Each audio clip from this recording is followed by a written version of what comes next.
ప్రభువైన యేసుక్రీస్తు వారి శక్తి కలిగిన నామములో కూడి వచ్చిన మీ అందరికీ నా వందనాలు చెల్లిస్తున్నాను. ఆయా ప్రదేశాల్లో నుంచి దేవుని యొక్క మాటను వీక్షిస్తున్న మీ అందరికీ శుభాహ్వానం తెలియజేస్తున్నాను. మరి గడిచిన వారం మనం విన్నటువంటి మాటను మరి కొంచెం మాటలు దేవునితో ఉన్నాయి. ఆ విషయాలు ఆలోచన చేద్దాం. ఆ ప్రశ్న యొక్క సమాధానం ఏంటంటే, నిజమైనటువంటి ఆనందాలు లోకంలో వెతుక్కోవడం ఎప్పుడో మానేశారు. ఆ సుఖాలని వదులుకోవడం నేర్చుకున్నారు.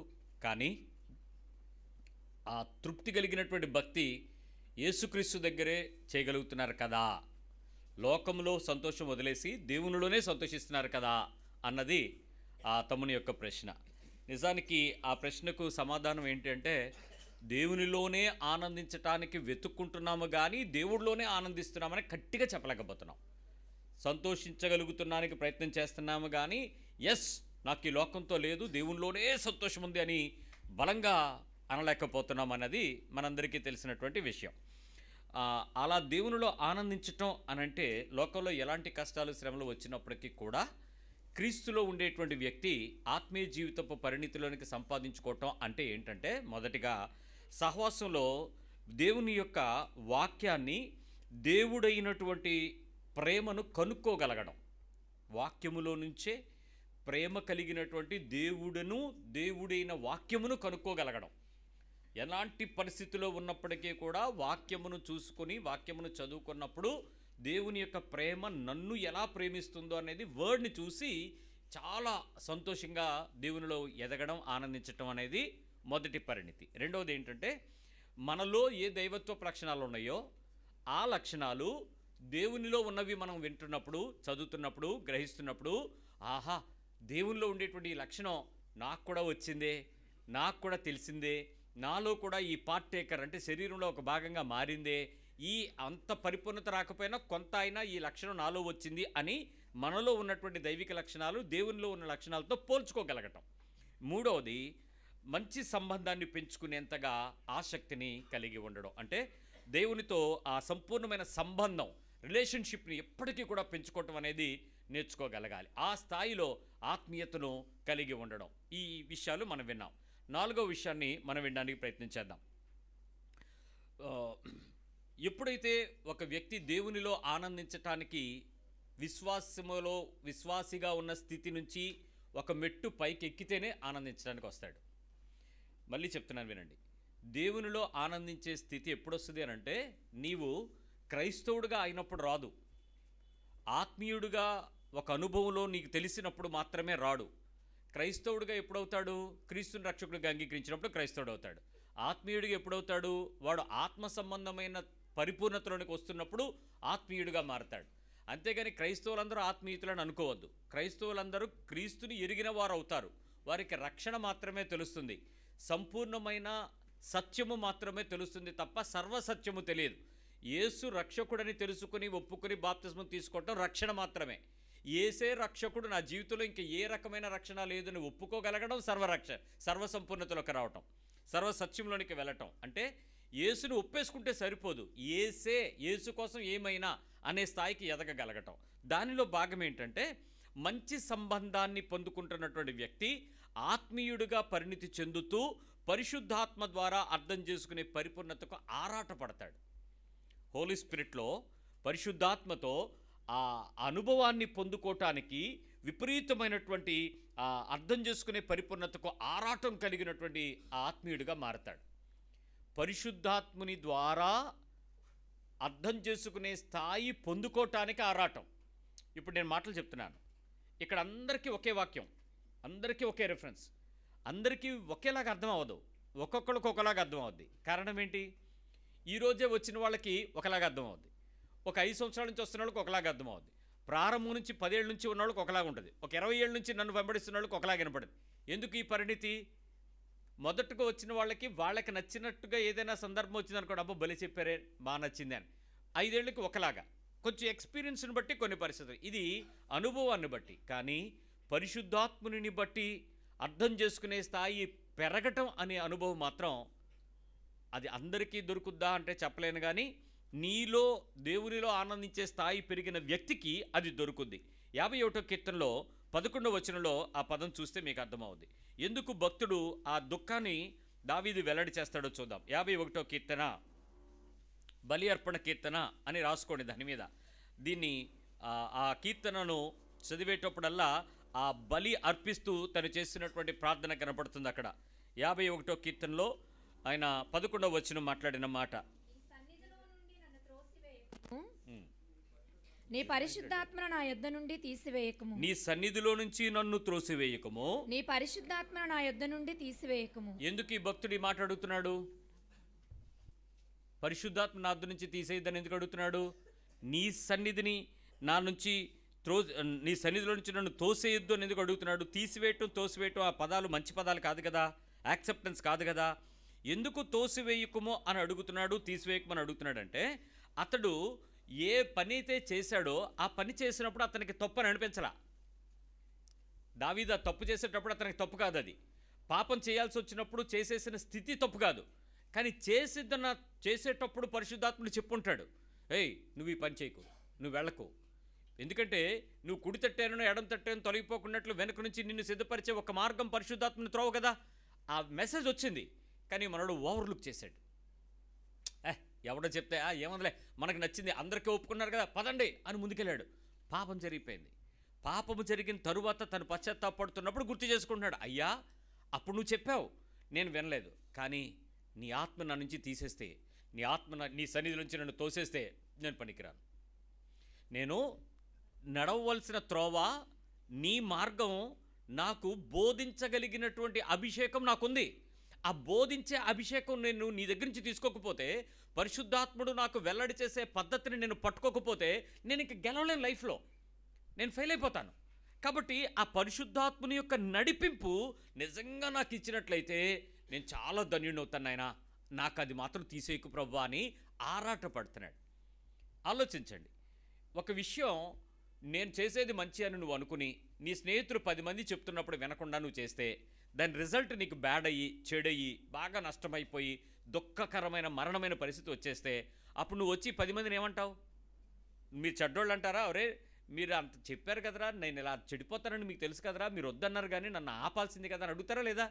నన్ను ఏరా నువ్వు విన్నావేట్రా అని మీ ఫ్రెండ్ అన్నాడు, అప్పుడు ఏమంటారు మీరు? 2 కొట్టాల్సిందిరా, నన్ను 2 పేకాల్సిందిరా, అవసరమైతే నువ్వు ఇంకేదో చేయాల్సిందిరా, నేను ఇలా అవుతాను తెలుసు కదరా నీకు, నువ్వు నా ఫ్రెండు కదరా, నువ్వు అలా చెప్పి వదిలేస్తే అలాగరా, నన్ను ఆపాలి కదరా అని బతినాడతారా లేదా?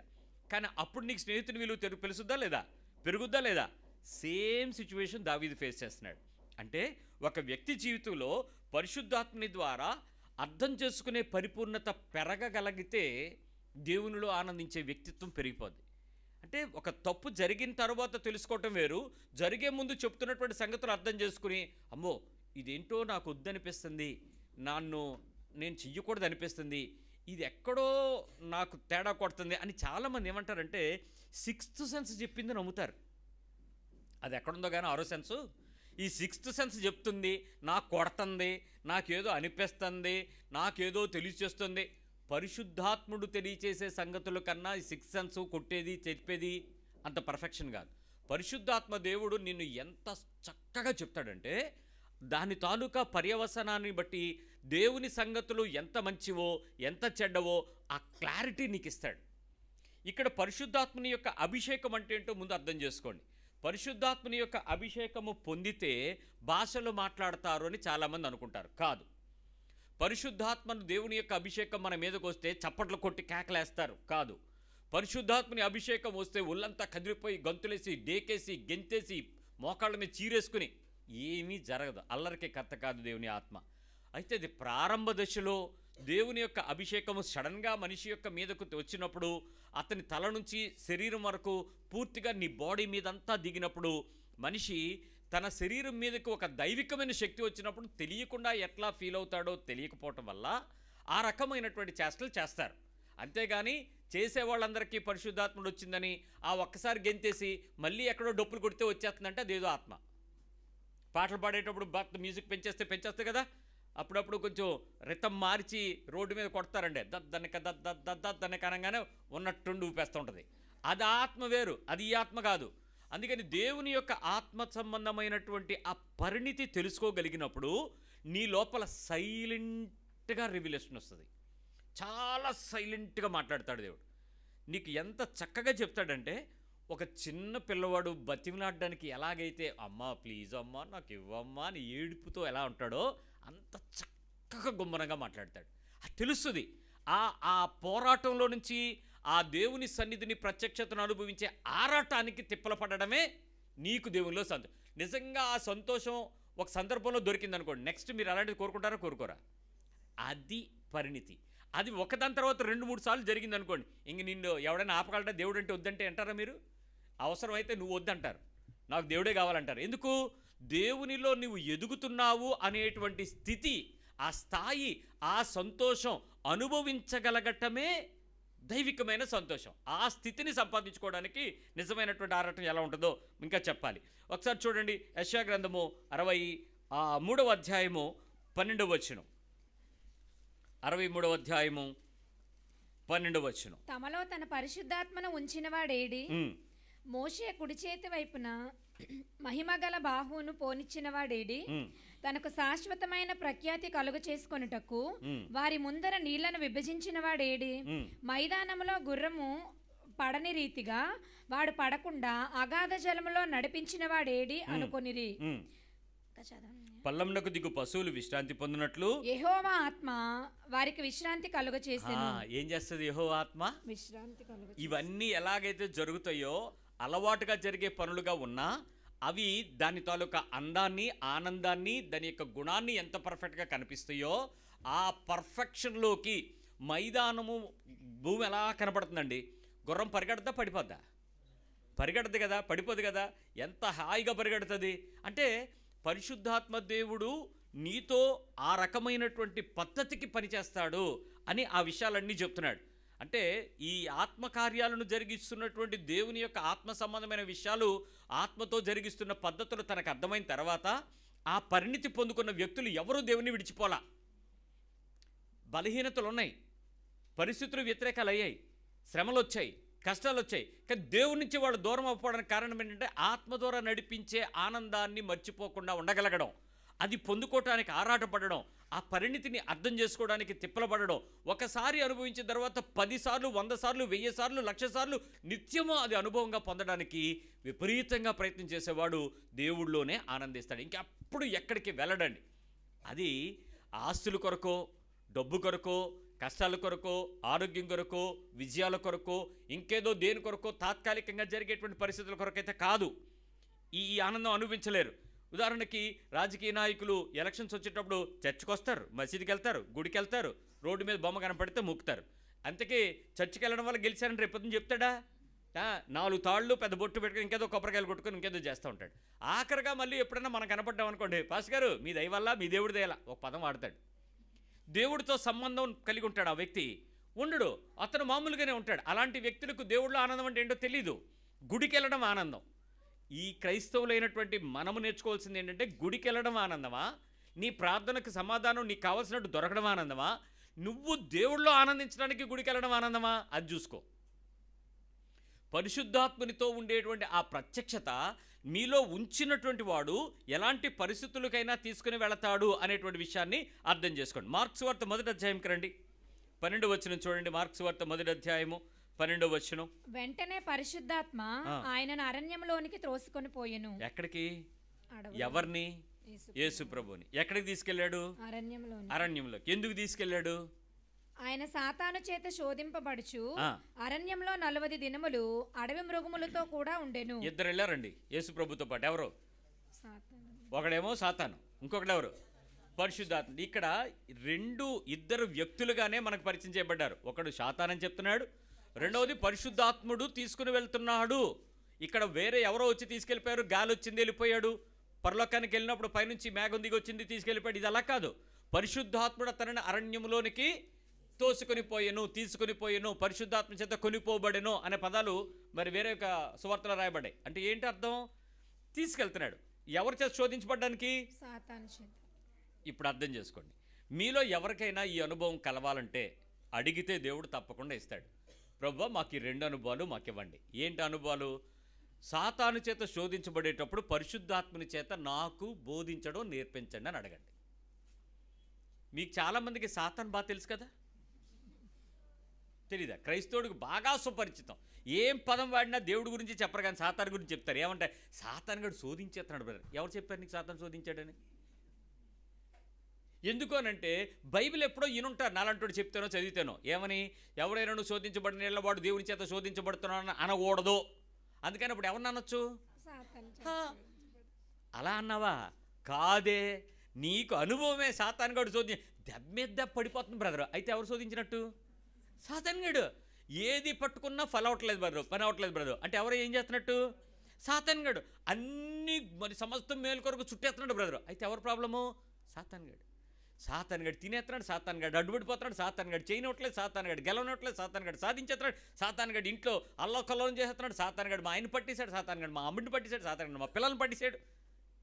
ఈ అమ్మాయి ఒక అబ్బాయితో ప్రేమలో పడింది. సాతాను గడి పని ఎవరి పని?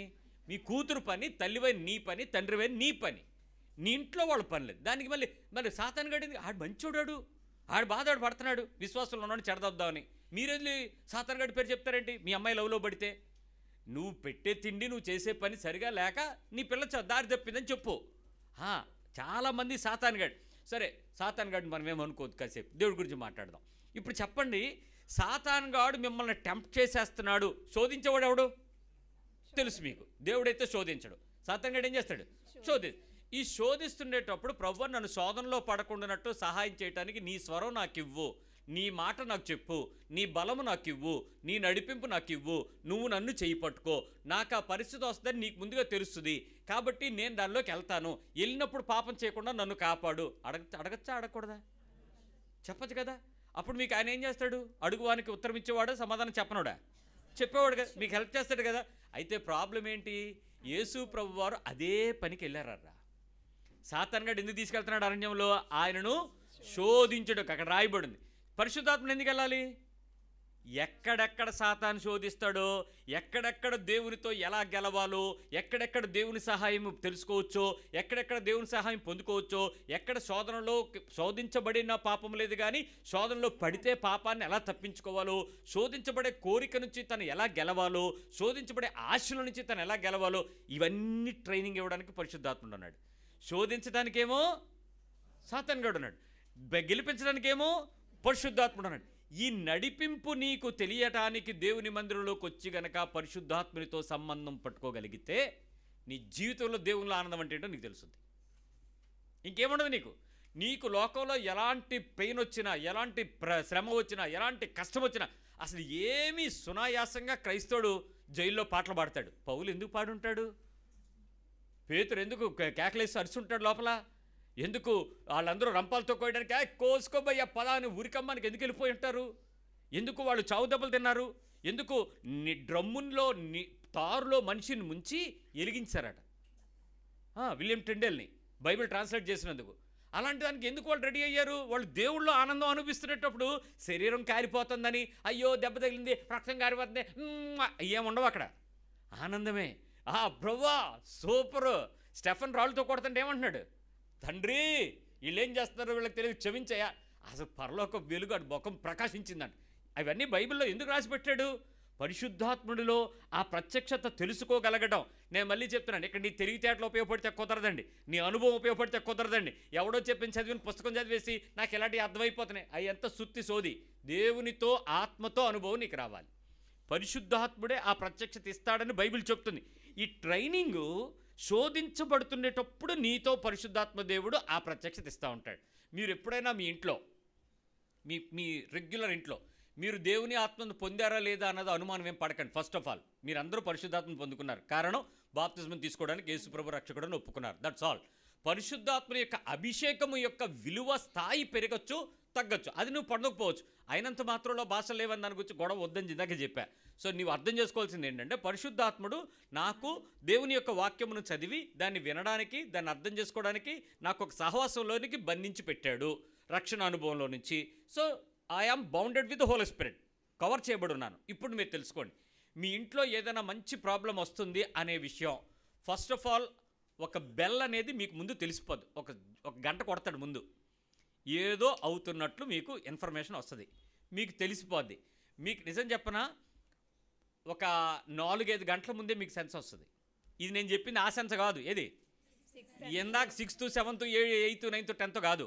నీకు పరిశుద్ధాత్మ దేవుడు ప్రార్థన చేస్తూ ఉండేటప్పుడు కానీ, బైబిల్ చదువుతున్నప్పుడు కానీ, ఉదయం లేచేటప్పుడు కానీ, రాత్రి నిద్రలో కానీ నీకొక మెసేజ్ పెడతాడు, నీకు చెప్తూ ఉంటాడు. నీకేదో తెలుస్తూ ఉంటుంది, నీకు తెలియకుండానే పరిశుద్ధాత్మ దేవుడు ప్రార్థన కూడా మొదలెట్టేస్తుంటాడు. ఈ రెండు సెమటరీగా జరుగుతాయి. ఏదో అవుతుంది అనే దానికి తగినటువంటి భయం ఉండదు, ఓ పక్క ధైర్యం ఉంటుంది. పరిశుద్ధాత్మతో జరిగే పనులు ఇవే. శోధన పక్కన వస్తూ ఉంటుంది, ఓ పక్కన నీకు ధైర్యము శక్తిని నడిపిస్తూ ఉంటాడు. మీకు ఉదాహరణ చూపిస్తాను చూడండి. లూకాసు వార్త 10వ అధ్యాయము 21వ వచనం. లూక్ 10:21. ఆ గడియలోనే యేసు పరిశుద్ధాత్మయందు బహుగా ఆనందించి, తండ్రి, ఆకాశమునకును భూమికిని ప్రభువా, నీవు జ్ఞానులకును వివేకులకును ఈ సంగతులను మరుగు చేసి పసిబాలులకు బయలుపరిచి ఉన్నావని నిన్ను స్తుతించుచున్నాను. అవును తండ్రి, అలాగూ నీ దృష్టికి అనుకూలమాయను. ఇక్కడ జరిగేది ఏంటో తెలుసా? ఆ గడిలో పరిశుద్ధాత్మలు ఏం చేస్తున్నాడు ఈయన? బహుగా ఆనందించి. మామూలుగా ఆల్రెడీ ట్రైనింగ్ కంప్లీట్ అయిపోయింది. ఎక్కడ 40 రోజులు తర్వాత బయటకు వచ్చాడు. ఇప్పుడు పరిశుద్ధాత్మలు ఇతను ఎందుకు ఆనందిస్తున్నాడు అంటే, ట్రైనింగ్ చేసినటువంటి ఆ కోచ్, ఆ ట్రైనరు, ఆ ఫిట్నెస్ ఎక్స్పర్ట్, లేక ఇంకా చెప్పాలంటే ఆ ట్రైనింగ్ డిజైనరు పరిశుద్ధాత్ముడు కదండి. ఆయన వచ్చి ఈయన పక్కన నిలబడి ఈయనతో చెప్తున్నాడట, ఒరే నెక్స్ట్ నిన్ను వాళ్ళు ఇలా అంటారా నాన్న, రెడీగా ఉండరానంటే ఈయనకి ఎలాగో తెలుసా, పేపర్ లీక్ అయిపోతుంది. నెక్స్ట్ పేపర్ లీక్ అయిపోతుంది. పెయిన్ ఏం రాబోతుందో తెలిసిపోతుంది. ఎవడు ఎలా రాబోతాడో తెలిసిపోతున్నాడు. ఎవడు తిడతాడో, ఎవడు అరుస్తాడో, ఎవడు కరుస్తాడో, ఎవడు బూతులాడతాడో, ఎవడు గుద్దుతాడో, అంత క్లియర్ పిక్చర్ చెప్పేస్తున్నాడు ఈయన. ఏంకి ఈయనకు ఒకటే ఆనందం, నువ్వు ఇలా చెప్పుకుంటూ వెళ్ళిపో, నేను అలా చేసుకుంటూ వెళ్ళిపోతాను. ఎలా ఉంటుంది ఇప్పుడు ఆ ట్రైనింగు? ఆ రకమైన అనుభవం నీకు నాకు నేర్పించడానికి పరిశుద్ధాత్ముడు మనకొచ్చాడు. యేసుకొక్కడికే పరిశుద్ధాత్ముడు కాదు, సర్వలోకంలో మీ వృద్ధుల మీదకు, మీ యవనస్తుల మీదకు, అందరి మీదకి, అందరితో ఉండేటువంటి దేవుడు మనకున్నాడు.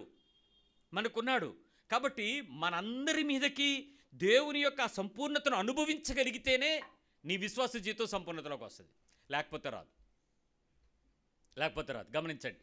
సో ఖచ్చితంగా పరిశుద్ధాత్మలో అతను ఆనందిస్తున్నాడంటే, ఆనందించడానికి ఒక అనుభవం ఏంటంటే, అతను ఎదుర్కోబోతున్న ప్రతి దుఃఖానికి తగిన రీతిగా తన తాను ఫేస్ చేయటానికి సంతోషించేటప్పుడు అప్పుడు ఎలా ఉండదండి, ఈరోజు నెక్స్ట్ ఈ ఎగ్జామ్లో ఈ పెద్ద కఠినమైన పేపర్ వస్తుంది, ఎగ్జామ్ వస్తుంది, లేకపోతే ప్రశ్న వస్తుంది, దీనికి ఆన్సర్ నాకు ఆల్రెడీ క్వశ్చన్ ఇచ్చేటప్పుడు ఆయన ఆన్సర్ కూడా ఏం చెప్తాడు, చెప్పేస్తాడు, లీకింగ్ చెప్పేస్తాడు. ఈయన తెలిసిపోద్ది మీకు పరిశుద్ధాత్మనితో ఆ ప్రత్యక్షత వచ్చే కొద్దీ మీలో ఎందుకు ఆనందం పెరుగుద్దో చాలా వివరంగా చెప్తాను వినండి. జరగబోయే సంగతులను పరిశుద్ధాత్ముడు ఏం చేస్తాడు ముందే తెలియజేస్తాడు. అప్పుడు మీకు సీక్రెట్ ఏముంది ఇంకా? అది యేసులో ఆనందం, యేసుకున్న సంతోషం తెలిసిపోతుందండి. ఇక్కడ చాలామంది మీకు ఎలా తెలిసిపోద్దంటే, 7 గంటలకు వస్తానన్న భర్త 7:30కి రాకపోతే తలుపేసిన తర్వాత భార్య లోపల కోపంగా ఉందో లేదో బయట భర్తకు తెలుసుద్దా తెలీదా? ఎలా తెలిసిపోయింది? తలుపేసింది కదా. ఎలా తెలుస్తుంది చెప్పండి? మీరు తలుపు కొట్టినప్పుడు మీ ఆవిడ తీయకపోతే తెలిసిపోయినట్టే. ఆల్రెడీ ముందే మీకు 6 సెన్స్ 7 సెన్స్ దాటి పరిశుద్ధాత్మ ఏం చెప్తాడు, ఒరే నాయన నువ్వు 7 గంటలకు వెళ్ళాలరా, 7:30 అయ్యిందిరా, 8 అయ్యిందిరా, ఇప్పుడు చూడరా దాని ముఖం ఎలా ఉంటుంది, ఎర్రగా అయిపోయి ఉంటుంది, తయారైన పెయింట్ ఊడిపోయి ఉంటుంది, అదే కోటింగ్ ఊడిపోయి ఉంటుంది, ఏం జరుగుద్దో చూడరా, ఇప్పుడు రెడీగా ఉండరా. ఎంత మెసేజ్ ఉంటుంది లోపల కదా. తలుపు తీసిన వెంటనే ఇప్పుడు నువ్వు దేవుని సహాయం అడిగా అనుకో, ప్రభు నువ్వేం చేస్తానో తెలియదు, మా ఆవిడ ఐస్ అయిపోవాలి, నువ్వు నాకు చెప్పేస్తున్నావు, నువ్వు నాకు చెప్తున్నది శరీరం, కానీ నువ్వు ఆత్మ చెప్తున్న సంగతి మా ఆవిడ నువ్వు కంట్రోల్ చేస్తావు, నువ్వు నాకు ఎలాగో ఒకలాగా చేసి మొత్తం పీస్ఫుల్గా ఉండాలి, నువ్వు నాకు హెల్ప్ చేయి ప్రభా అని వెళ్ళి నువ్వు బెల్ల మీద కొట్టు. మీ ఆవిడ నీకు వచ్చి ఏమండి ఎందుకు లేట్ అయింది, ఏమైనా అయ్యిందా, నువ్వేం చెప్పక్కల ఆవిడ చెప్పుద్ది. ఈ కారణం ఏంటో చెప్పనా, ఫస్ట్ సెన్స్లో నీ జ్ఞానం వాడేవు. ఆవిడ ఆల్రెడీ కోపంగా ఉంటుంది, పొద్దున్నే వెళ్ళే ముందే పెట్టింది, నువ్వు లేట్గా వచ్చావు అయిపోద్ది జాగ్రత్త అని, అయితే లేట్గా అయ్యాను, ఇప్పుడు ఏదో అంటది, ఏదో అవుతుంది, ఇప్పుడు నేనేం అబద్ధం చెప్పాలా? పరిశుద్ధాత్మని సహాయమా నీ జ్ఞానమా? నీ జ్ఞానం ఎప్పుడైతే వాడేవో పరిశుద్ధాత్మనికి వ్యతిరేకం స్టార్ట్ అవుతుంది. ఎంత ప్రాబ్లం అయినా కానీ ఆనందించడం పరిశుద్ధాత్మలో నేర్చుకోవాలి. ఎప్పుడైతే నువ్వు పరిశుద్ధాత్మలో ఆనందించడం ప్రారంభిస్తావో పరిశుద్ధాత్ముడు సిచ్యువేషన్స్ని కంట్రోల్ చేసుకోవడం మొదలెడతాడు. దేవుని శక్తి ఇంటి మీద ఆవరించబడుతుంది, మీ ఆవిడికి తెలియని ఆత్మ వస్తుంది, ఆ తర్వాత గొడవే ఉండదు. నువ్వు అప్పుడు అనుకుంటావు, ప్రభువా ఏంటిది, ఎంత ప్రత్యక్షత, నేనంటే నీకు ఎంత ప్రేమ. ఇంకా ఆ తర్వాత నువ్వు దేవుడి ప్రేమలో పడకుండా ఉంటావా? ఎంతసే ఏ సమయం అలాగని రిపీట్ చేస్తావా? బుద్ధి వచ్చింది కదా ఆల్రెడీ. దేవుని దగ్గరికి వెళ్ళి దిక్కుమాల దీనత్వంగా. సో ఎవ్రీ మినిట్ పరిశుద్ధాత్మలో నీకు చాలా అద్భుతంగా సహాయం చేయడానికి ఇష్టపడతాడు. జాన్ 14:26, యోహాను సువార్త 14వ అధ్యాయంలో 26వ వచనంలో ఆ మాట చూస్తాం. ఆదరణకర్త అనగా తండ్రి నా నామమున పంపబోవు పరిశుద్ధాత్మ ఉత్తరవాదిని సమస్తమును మీకు బోధించి. ఏం చేస్తాడు? సమస్తమును మీకు మళ్ళీ అండర్లైన్ చేయండి. బోధించి దగ్గర కాదు, పక్కన. ఏంటి అంటే ఏంటి? తెలుగు, ఇంగ్లీషు, సైన్సు, సంస్కృతం, లెక్కలో, హిందీ, ఇంకేమైనా నీకు ట్రిగ్నామెట్రీ, లేకపోతే ఇప్పుడు నువ్వు చేస్తున్న జావా స్క్రిప్ట్, ఇంకా నీకు అర్థం కాకపోతే ఇంకా ఏదైనా కంప్యూటర్ సాఫ్ట్వేర్, అసలు ఏది అని తెలియదంటే ఏముందండి? దేవుడు కనిపెట్టకపోతే జ్ఞానం ఎక్కడది? అన్నిటినీ నీకేం చేస్తాడు ఆయన? బోధించి. అంటే ఎలా చెప్తాడు? మీకు మీ టీచర్ చెప్తే మీ క్లాసులో 6 సబ్జెక్టులు ఉంటే మీ స్కూల్లో ఆ క్లాసులో 6 సబ్జెక్టులు చెప్పేవాళ్ళు మీకు అర్థం అవ్వగాని ఒక టీచర్ చెప్తే మాత్రం ఒకటి అర్థం అవుతుంటుంది, ఒక సబ్జెక్టు. PET master. అలా కాదులే, కొన్ని విషయాలు మీకు బాగా అర్థం అవుతాయి. అప్పుడు మీరు ఎంత ఎంజాయ్ చేస్తారు? ఆ టీచరా, బికాజ్ టీచర్ చెప్పే పాఠం మీద మీకు ఇంట్రెస్ట్, రెండోది టీచర్ మీద కూడా ఇంట్రెస్ట్. ఇక్కడ కూడా మీరు పరిశుద్ధాత్మని మీద ఇంట్రెస్ట్ ఉంటే పరిశుద్ధాత్మని పాఠం మీకు ఇంట్రెస్ట్ అవుతుంది. అంతేగాని దేవుడి దగ్గరకు రావడమే గగనమైపోతే, దేవుడి దగ్గరికి వచ్చి వినడమే కష్టమైపోతే, దేవుడి దగ్గరికి వచ్చి మాటలు వినటానికే నీ లోపల ఆసక్తి చచ్చిపోయి ఎప్పుడు వెళ్ళిపోదమా, ఏటి చెప్తున్నాడు, ఏటి మెసేజ్లు, ఒక్క దీవెన లేదు, ఏటి క్రిస్మస్ అంటాడు, ఏటి డెకరేషన్ లేదు, స్టార్ లేదు, లైటింగ్ లేదు, చెట్టు లేదు, పుట్టలేదు, ఏటి ఇదంతాను. ఇంక పరిశుద్ధాత్ముడు ఏమొస్తాడు నీ దగ్గరికి? పరిశుద్ధాత్ముడు నీతో ఏం మాట్లాడతాడు?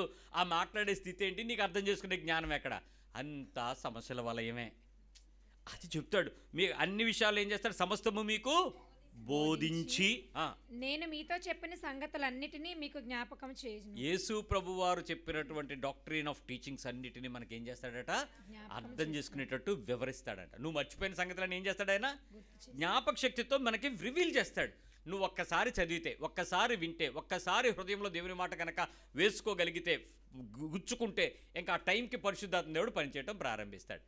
సమస్య, శ్రమ, కష్టము, ఇబ్బంది, ఇరుకు, వేదన, చింత, కన్నీరు, నలుగుడు, ఆయా పరిస్థితుల మధ్యలో ఏ రకమైన సమాధానం చెప్పాలి, ఆ మనుషులకి నువ్వు ఎలా ఎదుర్కోవాల్సి ఉంటుంది, ఆ పరిస్థితుల్లో తలదించుకోవాల్సిన పరిస్థితిని తల ఎత్తుకోవటం ఎలా మాట్లాడాలి సభలో, ఎలాంటి పరిస్థితుల్లో ఎలాంటి సంతోషకరమైనటువంటి వర్తమానంతో నువ్వు నింపబడతావు, అన్నిటికీ పరిశుద్ధాత్ముడు సమాధానం చెప్తాడు. ఆయనకు నేను చెయ్యలేను, నన్ను వదిలే అని అడగడు, నిన్ను అనడు. నీ ప్రాబ్లంని దేవుని దగ్గరికి తీసుకురావడం కంటే నువ్వు దేవుని దగ్గరికి రావడం బెటర్. ఏం చేద్దాం చెప్పండి? ఏం చేద్దాం? చాలామందికి ప్రాబ్లంలు పట్టుకుని దేవుడి దగ్గరికి వస్తేనే ఇష్టం. కానీ మీరు దేవుని దగ్గరికి వస్తే ఆయన ఇంకెంత ఇష్టపడతాడు? ఇంకా నెక్స్ట్ ప్రాబ్లం రాకుండా ఆయన చూసుకుంటాడు కదా. సో దేవునితో ఆనందించే అనుభవం, పరిశుద్ధాత్మునిలో ఆనందించే అనుభవం యేసుకి అందుకు అవసరం. ఆ ఆనందించే అనుభవాన్ని ఒక వ్యక్తి ఆత్మీయంగా ప్రతి సందర్భంలో అనుభవించాలని కోరుకుంటున్నాడు. ప్రతి అనుభవించే పరిస్థితుల్లో బుద్ధిహీనంగా చేసిన, ఇష్టానుసారం చేసిన, మనుషుల ప్రలోభాలను బట్టి చేసిన, ప్రభుత్వ పరిస్థితులను బట్టి అంటే అననుకూల పరిస్థితులను బట్టి చెయ్యవలసి వచ్చిన, పరిశుద్ధాత్మ దేవుడు నీలోంచి బయటికి వెళ్ళాడు. ఇది గుర్తుపెట్టుకోండి. He will never leave you Nar forsake you. ఒకసారి నిన్ను తాకిన తరువాత, నీ హృదయంలోనికి యేసుక్రీస్తు రక్షకుడిని ఒప్పించిన తరువాత నువ్వు బొట్టే పెట్టుకో, తాళ్లే కట్టుకో, ఆఖరికి గుండె కొట్టించుకో, నీ నుంచి పరిశుద్ధాత్ముడు బయటికి వెళ్ళడు. అంతేకాదు, నీతో చెప్పడం మానడు.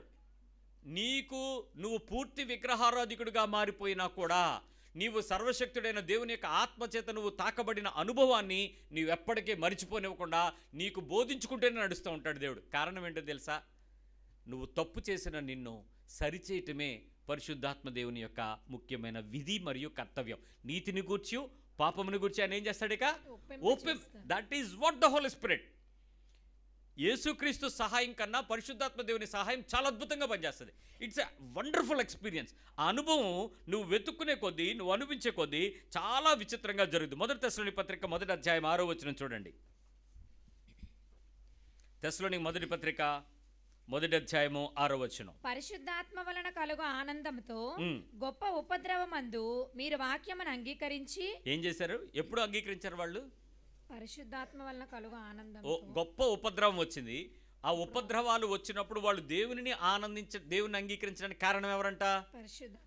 సో పరిశుద్ధాత్మ దేవుని యొక్క ఆనందములో ఏ మనిషి అయినా దేవుని సహాయమును పొందుకోవటం మొదలు పెడితే, ఉపద్రవాలు వచ్చినా, కరువు వచ్చినా, ఖడ్గం వచ్చినా, ఆఖరికి వారికి ప్రాణమే పోవలసిన సందర్భం వచ్చినా కూడా వాడు దేవుని ప్రేమల నుంచి ఎడబాపనేయడు అని అంటే, ఎందుకు దేవుని విడిచిపెట్టరనంటే వాళ్ళు దేవుని యొక్క ఆనందంలో వారు కష్టాలను ఎదుర్కోవటానికి రెడీ అవుతున్నారు. చచ్చిపోవచ్చు, బహుశా ప్రాణం పోవచ్చు అంతే శరీరం నుంచి, కానీ అట్ ద సేమ్ టైం ప్రాణం పోవడంలో కూడా ఆనందంగా ప్రాణాలు పోగొట్టుకోవడానికి వెళ్తారంట. అదండి ఆ అనుభవాన్ని చిన్నపిల్లవాడి దగ్గర నుంచి కూడా మనం అనుభవింపజేయచ్చు. చిన్నపిల్లలు, ఈ పిల్లలు కూడా నేర్పించవచ్చు ఆ అనుభవం. అది వాళ్ళు ఎక్స్పీరియన్స్ చేయరు, కానీ మీరు ఎక్స్పీరియన్స్ చేస్తే మిమ్మల్ని చూసి మీ నుంచి ఆ స్పిరిచువల్ ఎక్స్పీరియన్స్ని వాళ్ళు పొందుతారు. మీరు చేయాలి ఆ పని. మీరు ప్రార్థించుటలో, దేవుని సహాయం అడగటంలో అది చేయాలి. మీరు చిన్నపిల్లలకి నేర్పించే తల్లిదండ్రులు నిజంగా మీరు నేర్పించుకోవాలనుకుంటే మీరు పని చేయండి. తండ్రులు, ముఖ్యంగా మగవారు, స్త్రీలు, ఆడవారు, మీ ఇద్దరికి చెప్తున్నాను వినండి. పిల్లలు కలిగిన కుటుంబంలో పరిశుద్ధాత్మని యొక్క నడిపింపు మీ పిల్లలకి నేర్పించడం ఎంత సులుభో చెప్తాను. మీరేదో పని చేస్తున్నారు, సడన్గా మీరేదో ఒక వస్తువు గురించి వెతుకుతున్నారు కదా, దొరుకుతలేదు. అది ఎక్కడ పెట్టారో మీకు తెలియదు, కానీ పెట్టింది మీరే, వస్తువు అయితే బయటికి పోలేదు, అంతవరకు గ్యారంటీ. ఎక్కడో పెట్టాను, ఇక్కడ పెట్టాను, బీరువలో పెట్టానా, మంచం కింద పెట్టానా, అక్కడ పెట్టాను, ఎక్కడ పెట్టాను అనిపిస్తుంటుంది కదా. మీ పిల్లలు చూస్తుండేటప్పుడు వాళ్ళని ఒక మాట అడగండి, ఎరా మీరు ఎక్కడైనా చూసారా అని. వాళ్ళు ఖచ్చితంగా ఏం చెప్తారు? నువ్వు పెడితే మాకెలా తెలుసుద్ది? ఇదంతా హైబ్రిడ్ కదా. సో డెఫినెట్గా మీకు ప్రశ్నలే వస్తాయి, ఆన్సర్లే రావు. ఈ ప్రశ్న వేస్తున్నాడు, సర్లేరా మీరు చెప్పకపోతే దేవుడు చెప్తాడు, నా దేవుడు చెప్తాడని వాళ్ళకి చెప్పి వాళ్ళ ముందే పరిశుద్ధాత్మదేవ కళ్ళు మూయడం, సాపేయడం, కింద మీద మోకాళ్ళు వేయడం, ఈ పనులేం చేయకండి. డ్రిల్ ఏం అక్కర్లేదు క్రైస్తవుడికి. ఎక్కడుంటే అక్కడ, ఎలా ఉంటే అలా, ఏ పరిస్థితులు ఉన్నా పర్లేదు. నువ్వు బ్రష్ కొడుకుని రావడము, నోట్లో ఏదైనా కొంచెం ఏమి తాగకపోతే కంపు వచ్చేది దేవుడికి ఏముండదు. అలాంటిది ఏం లేదు. నువ్వు స్నానం చేసావా, సబ్బు పెట్టావా, ఏముండదు. ప్రశాంతంగా అక్కడ నిలబడు. వాళ్ళు అలా మాట్లాడుకుంటూనే ఉండండి. చేతులెత్తు, చెప్పు, కళ్ళు పైకెత్తు. ఆ సీలింగా, గోడ, ఫ్యానా చూడకండి. దేవుడు అంతే. చెప్పండి, ప్రభువా పరిశుద్ధాత్మదేవా నేను ఇది ఎతుకుతున్నాను, ఎక్కడ పెట్టాను నాకు తెలీదు, గుర్తు రావట్లేదు, కానీ నువ్వు జ్ఞాపకం చేస్తావు, నువ్వు నాకు సహాయం చేస్తావు. ఆ పని విషయంలో మీరు మాకు సహాయం చేయండి ప్రభు. నువ్వు ఒక్కడవే నువ్వు నాకు సహాయం చేయగలిగాడు. నేను నీకు స్తోత్రం చెల్లిస్తున్నాను, స్తుతులు చెల్లిస్తున్నాను. నువ్వు ఒక్కడవే నువ్వు నాకు సహాయం చేస్తావు, నేను నమ్ముతున్నాను ప్రభువా, నీకు వందనాలు, ఆమేన్ అనుకోండి. వెంటనే మీకేం దొరకదు, కానీ అదే పని రిపీటెడ్గా మీరు వెళ్తున్న దగ్గరల్లా ప్రభువా మీకు ఏదో ఒక వచనం గుర్తొస్తుంటుంది. మీకు మనసులో యేసు ప్రభు చెప్పిన సంగతి గుర్తొస్తూ ఉంటుంది. టక్కని మీకు ప్రభువా తన ఇంటి వారి వస్తువులు లెక్క చూడగా ఏది తప్పిపోదని రాశావు, నీ మాట నాకు గుర్తొచ్చింది. ఎవరు చెప్పారు గుర్తింపు? పరిశుద్ధాత్ముడు గుర్తు చేస్తాడు. ఎవరు మాట అది? యేసు ప్రభు వారు బైబిల్లో చెప్పిన మాట. టక్కని గుర్తురాగానే అది కోట్ చేసి చెప్పు. నువ్వు ఇస్తావు ప్రభువా, ఆ తాళాలు చూపించిన ఆయన, అది ఎక్కడ పెట్టని సహాయం చెప్పు ప్రభువా, ఆమేన్. మరి నీ పిల్లలు దొరికిందా వాళ్ళు అలాగే ఉండని. నువ్వు 3వ సారి 4వ సారి 5వ సారి అలా ప్రార్థన చేస్తూ నీ ఇంటిని నువ్వు నడుస్తూ ఉండు. నువ్వు చేయి పెట్టిన దగ్గర వస్తువు దొరుకుద్ది. నువ్వేం చెయ్యక్కర్లేదండి. అప్పుడు నీ కొడుకుని పిల్లు, ఏరా క్లాసులు ఇవ్వకు. అక్కడ మీరు పిల్లల్ని పోగొట్టుకుంటారు. వాడికి నువ్వేం చెప్పాలి తెలుసా? నువ్వు నవ్వావా, దేవుడు చూశాడు. నేను ప్రార్థన చేశానా, దేవుడు చూశాడు, విన్నాడు. ఇదిగో చూడు దొరికింది, చూసావా అన్నాడు. ఇలా 4-5 అనుభవాలు నువ్వు నీ ఇంట్లో నువ్వు చేసి చూపించిన వెంటనే నీ పిల్లవాడికి దేవుడు అంటే ఇష్టం వస్తుంది, ఆసక్తి వస్తుంది. ఆ దేవుని యొక్క ప్రేమను వాడు పొందుకోవడానికి ప్రయాసపడతాడు. వాడు నీ దగ్గరకు వచ్చి, నా దగ్గరకు వచ్చే పాస్టర్ గారు అండో, అమ్మా అండో, దేవుడా యేసయ్యా పరిశుద్ధాత్మదేవని పిలుస్తాడు. అక్కడ దొరుకుతుంది సమాధానం. ఈ అనుభవం నువ్వు చెయ్యకుండా ప్రార్థనా గోపురాలకు ఉత్తరాలు రాసి, మెయిల్ పెట్టి, నా ఫోన్ అవ్వట్లేదని మా ఇంటికి ఫోన్ చేసి, మా సందీప్ ఫోన్ చేసి, అన్న ఫోన్ ఎత్తడేంటి, ఎత్తితే ఏంటి, ఎత్తకపోతే ఏంటి, నువ్వు ఎత్తాల్సిన ఫోన్ అక్కడ కనెక్ట్ అవ్వాల్సింది ఆయనకి, నాకు కాదు. ఏదో ఒక విషయంలో నీ హృదయం దేవుని వైపు తిప్పేస్తే ఆటోమేటిక్గా జీవితంలో చాలా కార్యాలు పరిశుద్ధాత్మను ఆనందించడం నీకు తెలుస్తుంది, నువ్వు దొరుకుతావు. అలాంటి అనుభవం నువ్వు దొరికి చూస్తే ఎప్పటికీ మీరు పరిశుద్ధాత్మలో ఉపద్రవాలు వచ్చినా కూడా దేవునిని అంగీకరించే ఉంటారు. అందరూ వచ్చి చెప్తారు, మానే, వదిలే, ఎందుకు ఈ శ్రమ, ఎందుకు ఈ కష్టం, ఏం వచ్చింది నీకు, ఏం లాభం దొరికింది నీకు, ఏమిచ్చాడు నీ దేవుడు, ఏం నడిపించాడు, చచ్చిపోయావు, ఇదిగో చచ్చికెళ్తే దెబ్బ తగిలింది, చచ్చికెళ్తే మీ ఆయన చచ్చిపోయాడు, చచ్చికి వెళ్ళడంతో ఇలా జరిగింది. ఒకటే చెప్తావు, ఉపద్రవం ముందు ఆనందించగలిగిన పరిశుద్ధాత్మని సంతోషం నీ హృదయంలో పెడతాడు. ఇక్కడ అపజయాలు రావని కాదు, ఓడిపోరని కాదు, గెలవలేరని కాదు, ఏ నష్టము రాదని కాదు, ఏ కష్టం ఉండదని కాదు, అన్నీ ఉంటాయి, కానీ సహాయం దొరుకుద్ది. అయితే ఈ కష్టాలు, నష్టాలు, బాధలు, ఈరోజు మీరు పడుతున్న అనుభవాలని చూసారా, కొద్ది రోజులు వెనక్కి వెళ్ళిన తర్వాత ఈ డైరీ పేజీలు వెనక్కి తిరిగి చూడండి. ఆ రోజు ఏది జరిగిపోయిన దినాల నుంచి చూస్తే ఈ శ్రమ పొందడం వలన నువ్వు పొందుకున్న మేళ్ళు ఈ మధ్యలో అన్నీ నీకు కనపడతాయి. కానీ రేపటిది ఈరోజు తెలియకపోవడం వల్ల మీకు ఈరోజు కష్టంగా కనిపిస్తుంది.